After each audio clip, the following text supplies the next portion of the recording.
correctly. I mean, who's really being discriminated against here? In this case, it was women and children. If you're going to say to everybody in the state of North Carolina, you have to take the signs off your bathrooms for all locker rooms, for all shower facilities. There can't be any distinction between men and women anymore, that anybody who calls themselves a man or a woman, regardless of their biology, can make that statement based on their identity or their feelings at any moment. When they can do that, then it's very difficult to enforce any law. So who is to say that person isn't feeling like a woman that day, that man, that perhaps sexual predator, whatever, wants to go into a girls' shower facility at the junior high school? You can do that because you can't stop them. That's just very unreasonable. So really, who's being discriminated against were women and children in North Carolina. But, even more basic than that, Rick, is just the basic right to privacy. I think most of your listeners probably walk in their bathrooms, even at home, and close the door and maybe even lock the door. Why? Because they're scared? No, because they want that basic right to privacy when they're in a bathroom.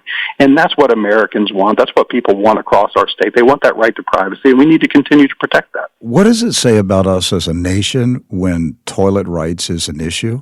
Well, I'd say that, we are certainly focusing on the wrong things. We have a lack of a moral compass in our country right now. We've certainly taken our eyes off God in America. We have turned our back on God. We have forgotten God in a lot of ways. And so the moral compass is broken here. And so then it's easy for people to get off track and just say, well, we think, everybody should have the right to do whatever they want whenever they want to do it. And, what you have to remind people of is all laws are discriminatory in nature. They discriminate against behavior, not against people. So if I want to go out and drive 95 miles an hour down the interstate in North Carolina because I feel like doing that, I don't have the right to do that. That doesn't mean that law is discriminating against me. It's discriminating against my behavior of wanting to drive 95.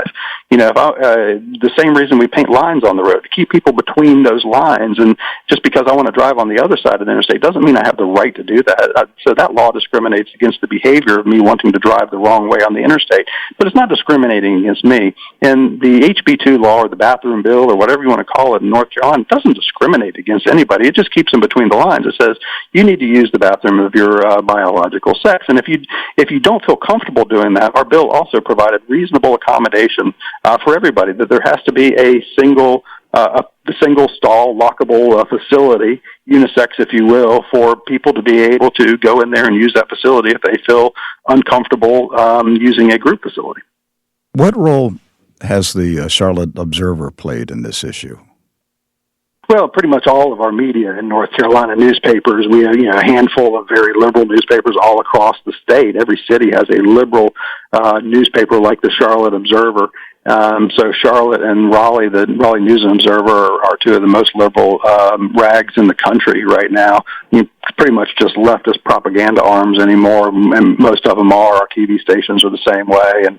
And so anyway, that's the battle that we face, is that every single day, while people even know the truth, they're not willing to report it. They're not willing to tell people what's going on out there related to this bill. They're not even willing to read the bill to them so people can make up their mind by themselves. And I call it media malpractice, because the media knows exactly what's going on, and yet they choose to report false things to the people and stir up the people. So it's a big role that the media plays, but they've been playing that role for a long time in America. It's pretty amazing to me, as a conservative Republican, that a conservative Republican can even get elected in America anymore.